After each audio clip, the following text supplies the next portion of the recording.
This is the time of year I super duper look forward to because Copper River salmon is running. We have before us a beautiful sockeye salmon. Now, one thing to note, it's so dark red, that's because of what it eats, and also because it has to eat a lot and be really fatty and flavorful because it has to make a 300-mile swim from the ocean all the way up into Copper River. That's why it makes it so delicious, so fatty, so lovely. So what am I gonna make with it, speaking of so? I'll be encrusting a little block of this salmon with some black and white sesame seeds and cooking it off to a perfect medium rare and then finishing it off in a beautiful rice bowl, like a salmon rice bowl. Super easy. You know what? Let's go ahead and get started, shall we? I have half of a salmon, a whole sockeye salmon fillet from Copper River right here. And there are two portions of it. I like to think of it as a chef. One, the belly portion, which is kind of from here down where it gets thinner toward the belly. It's gonna be a little fattier, and I like to take that off because it cooks at a different pace. It's almost like a chicken breast. You have the thicker part, and you have the part that tapers off thin. So I'm gonna go ahead and slice this portion right off here. There we are. And this portion I can save for some deliciousness later on, right? So that is the belly. Put this off to the side. And as you can see, most of it is essentially the same thickness right through here. So what I can do is what's called blocking, block it off into these, 4-ounce portions, about the same. Why 4 ounce? Well, it's a decent serving size, and also it's easier to handle. And if you cook them all at the same time, they're all gonna cook uniformly at the same time, okay? That looks like a good amount right there. And this portion toward the tail, I'm gonna keep a little longer, and I maybe cook this with the belly later on. This goes over. These are beautiful. Let's cook this, eeny, meeny, miny, mine. Let's cook that one, shall we? Now, when you have fresh fish, if I'm not gonna cook it all right now, I have a barely damp paper towel. I'm gonna put this right over the top. And to keep it nice and cold, I'm gonna transfer this back into the refrigerator and we'll get started on this one salmon bowl. Now, if you've ever cooked fish skin side on, which is the way I like it, you wanna make sure that it doesn't curl up. So how do we keep the skin from curling up like that? Well, we want to keep the skin on because that's really the only thing keeping that side from drying out or overcooking. But let's look at the skin side, shall we? So there are no scales, that's good. We want to make sure it's nice and dry, easier to work with, that's good. And a nice sharp knife, and what we're going to do is we're going to score or slice just into the skin. Not too far, just a little bit. Right? So it's just enough to cut through maybe 1/8 of an inch. And what that does is it makes it so that the skin side doesn't peel up and curl up. Okay, when you slice through that, it stays a little bit on the flatter side.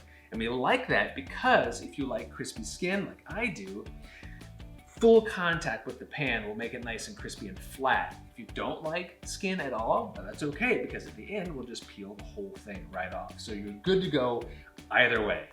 How do you get the seeds, the black sesame seeds and white sesame seeds, or you can use bene seeds if you can't find white sesame seeds, to stay and adhere on the flesh? Well, a little bit of oil will help with that. Just a touch. Right. There we go. I'm gonna rub it nice and evenly. Wherever that oil is going to be, the seeds will stick. Need a little salt, kosher. I'm going to season from way up here so that as I'm seasoning, the skin is evenly seasoned with the salt. Same with freshly ground black pepper. That looks great. And these are the seeds. I have black sesame seeds toasted and also some bene seeds. If you have white sesame seeds, that's great as well. It makes a wonderful contrast. It's that lovely nutty flavor that sesame seeds have to offer. When you have something that's crusted, fish that's crusted, it's less likely to overcook. Fish is on the leaner side of proteins, So I keep the skin side on, so the skin protects it from overcooking. And I'm gonna crust it with something, being the black sesame seeds and benia seeds, to keep the other side from overcooking. So we're good to go, okay? So what I'll do, I'll just take the salmon, put it right here, and then give it a gentle press to adhere onto the salmon. There we go. Bob's your uncle, good to go. Everything else except for our sauce for our salmon bowl is ready. So let's go ahead and make that now before we cook the salmon. Just a couple components that I have here. One is mirin, which is a sweetened sake. A little bit of that goes in there. Beauty. The next is going to be a delicious soy sauce, the shoyu soy sauce.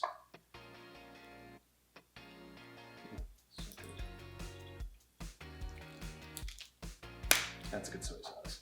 And rice wine vinegar to give it a little punch. Okay? Not difficult, right? Give it a stir, and we are off to the races. And that's it. I mean, really pretty simple. Okay, so with the sauce ready, other elements are ready, now it's time to cook the fish. So I'm gonna start on, let's say, medium heat. That looks about right. I'm gonna let this pan get hot. Not scorching hot, because it's not sticking, nothing's in it. But we're gonna make sure it's nice and hot. I can add some olive oil to it. Not a lot, just a little bit. We don't need to, we're not deep frying this salmon. And when it starts to shimmer a little bit, that is the indication that it's ready for the salmon. We'll do the seeds side down first.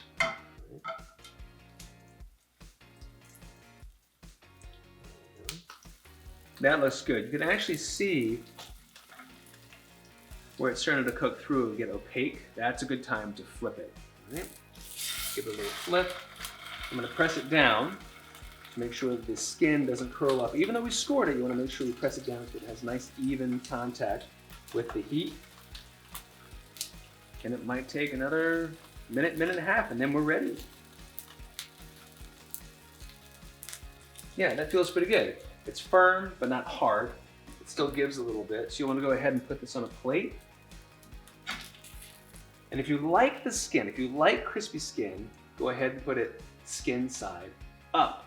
Because even though it's pliable right now, as it cools off, it'll get crispier and crispier and crispier. So now it's time to construct this delicious sockeye salmon that we've crusted, and it is beautiful because it's from Copper River and it's wild. So what do we do? Well, this is sort of a grab your own thing. It doesn't have to just be these ingredients. It can be whatever you have at home. So if you like, I don't know, like edamame, you can throw those in here. If you have a different type of cucumber, definitely throw it in. These are just like the components. You have your own colors and make the fun yourself. So I have rice. I always like a little bit of onion, some thinly sliced green onion. And you can stand however you like. I just like to stand like this. As I'm composing things, I always like a bit of avocado. Then some carrot, not just for color, but lovely texture. Then thinly sliced radish for a bit of heat as well. Go here. Cucumber, why not? Off to the side. And then a little bit of pickled ginger right there. So I have some sweetness, some heat, some crunch, the warmth, everything is right there, except the reason why we're doing this whole thing is this delicious sockeye salmon. Bingo. Like that right over the top. And then this wonderful but really simple sauce that goes over these vegetables and the rice. There you go.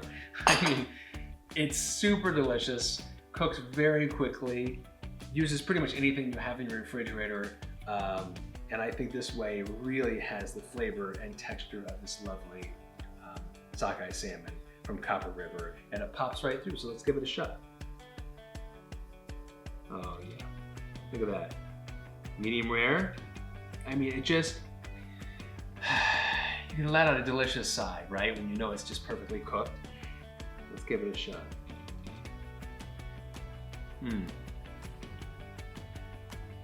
The wonderful thing about a properly cooked sockeye salmon is it's like meaty, but it's also buttery. It has all those wonderful components of salmon that you want, but you have this crusted top portion, which is a little bit clearly nutty. And everything together is just so wonderful. And I realized I'd forgotten one of my favorite things, which is this wonderful seaweed. Brings a brininess to the whole thing, which is just wonderful. You can chop it, you can tear it, throw it in there, and then have at it, guys. It's absolutely delicious. Now, before I finish this entire plate by myself easily, let me know your favorite way of preparing wild Alaskan salmon, be it sockeye or coho or king, poached, grilled, baked, I don't know, but I'm sure it's all gonna be delicious. So, bon appetit, guys, and we'll see you next time.